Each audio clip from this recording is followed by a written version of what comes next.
Hi, Miguel. Hi. Obviously, your defence is making a lot of headlines this season, and it's an absolutely amazing record. I'm not sure if you guys are aware, I'm sure you are because you're into your statistics, but Chelsea have got the record for least goals conceded in the Premier League season, 15.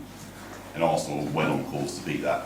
Is that something that you use as sort of motivation to your defence to try and break those sort of records? No, again, I think we focus on, how we can prevent the strength of the opponent, how we can cut those sources as early as possible in that sequence of play, and that's it. And we do that very, very well. We're going to decrease the probability of them scoring or having shots on target against us, and that's it. And that's going to lead to the next game, and that we have to go on the day, on the individual, and then of course give them the importance that it has and the specific roles that they have within the organization to try to achieve that. And how important do you think that solid defence is going to be in the long run? It's so intimidating for your rivals to see you every week racking up clean sheet after clean sheet. If you can keep that going, do you think that could, obviously be the crucial factor in winning the league? Well, obviously we maintain that record. It's going to give us a platform to win matches that it's formidable because we have so much talent as well, and our attacking threat from different ways is pretty good. So if we maintain that, the chances will increase. Jordan, this one. Hi, Mika.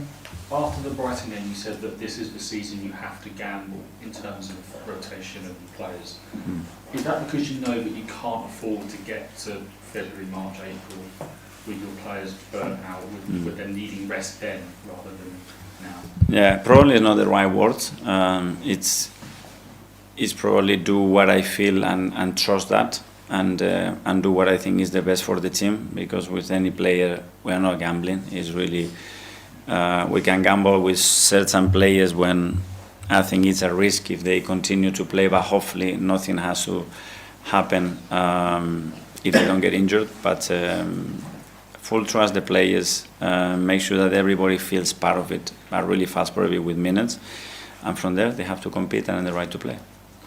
And I guess it can't be underestimated how hard it is to change 10 players in the team and still have a consistent performance.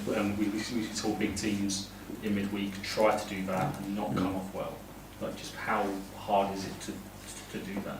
Very hard, because there is no chemistry, there are no relationships there, and you see it probably focus more on things related to the ball, but there are many other aspects of the game that are prior to that, when you said we are 3 seconds late, and we are 3 seconds late, and then as the game went on, and I was hoping that we were going to improve that. We had certain individual actions for sure that went in our favor as well to maintain that result, and then as the game went on, I think we improved it and we got better, but hopefully the next time from the beginning it will be better, because they already have that experience. And just lastly, a strange question. I want to ask you about towels. You've been using them to dry the ball for throw-ins. At Newcastle, you were told you couldn't use their towel. Because it wasn't ours, I think. Because it was, yeah, so I didn't know that rule, that you couldn't, both teams had to agree. Did you know that rule? That you cannot use somebody else's towel? No, I didn't know. It's somebody else's drink. I've done it as a player. You see a drink of the other doctor, nicked it, and have a drink and carry on. I don't know. I think we need clarity on that, what we can do, what we cannot do, and the time that we can consume as well on that, probably. Well, does it mean that you now have to bring your own special towel on away games so you can have that towel? The thing is, depending where you live it, maybe it goes away. So you turn and the towel is not there anymore. So maybe we have to carry on or design something that we can do that with the ball. Let's see. Sam, Telegraph. Michael, you once told us you don't really eat on match days. Don't really? Eat much, yeah. I eat, but not much. Not much. What is that, nerves?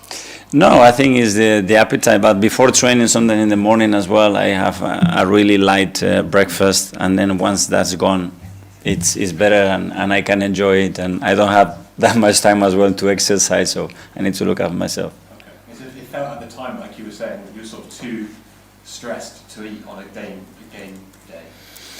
No, it's not that, but I don't like as well. I'm Spanish, and after a heavy food, a nice paella, I need a nap. so I can do that in the training ground, and I enjoy it when I'm able to do it, and it's one of the best moments of the day. But during the match, we play at 3 o'clock. If I have a heavy lunch at 12:01, my body is very smart. He goes, nappy time, and now I need action time. So it's not the right moment to do it. Keeps you hungry for victory. Exactly, yes. Then I can have a good dinner if we win. I'm a crowd. It was November last year where there were the defeats of Newcastle, Chelsea, and then obviously to Inter Milan in the Champions League. Looking a year on, it's a completely different picture. How do you ensure that another mini slump doesn't happen towards the end of this year? And what are the main factors to the change from then to now? It seems a completely different picture. Efficiency is one of them. We went to Milan, in my opinion, we deserved to win the game. We lost it. We got a penalty that, in my opinion, wasn't a penalty. And you can go like this, and sometimes the opponent is better. We go into Newcastle, and we struggle for big parts. So we went this year, and we played much better, and I think we deserve to win again. Hopefully, when you cannot win, make sure you learn from those moments and try to be better next time. We saw Andre Harriman and Noose obviously make his debut the other day, and your two main strikers, Gyökeres and Havertz. As the season goes on, is there a possible chance that he ends up making a few more squads if there's an injury in the striker area? Yeah, first of all, is his performances. I think he's going to be driven by how well he's doing, the way we train with us, when he plays with under 23s, if he's in our squad, and if he's got that, wherever the team needs it, wherever the conditions or the context is, he will have a chance. John? Just to go back to the fixture part of that, it'd be quite easy just to say it's Palace's problem. Are you saying it should be moved for the good of football? I don't think that's fair, because obviously we have other competitions as well. So I think we have to try to accommodate. We knew at the start of the season the competition that his club is playing, and I don't think that would be fair on Palace. We have to try to accommodate the best possible way for everybody. Just because just before Christmas is the only possible date. What's that? Just before Christmas does seem to be the only time you can play it. Over there. No, there are others. There are others, believe me, there are other options, much better than this one. When would you like to see it played? We already suggested that I keep that to the club. Okay, we'll do the last couple. Gary? Just on the subject, a few years ago you said you were superstitious. You Suspicious? Superstition. Ah, yeah. You wear the same clothes. Are you still doing that? No, with clothes, with a lot of things. Yeah, so I bring this bottle of water always with me, and he gives it to him.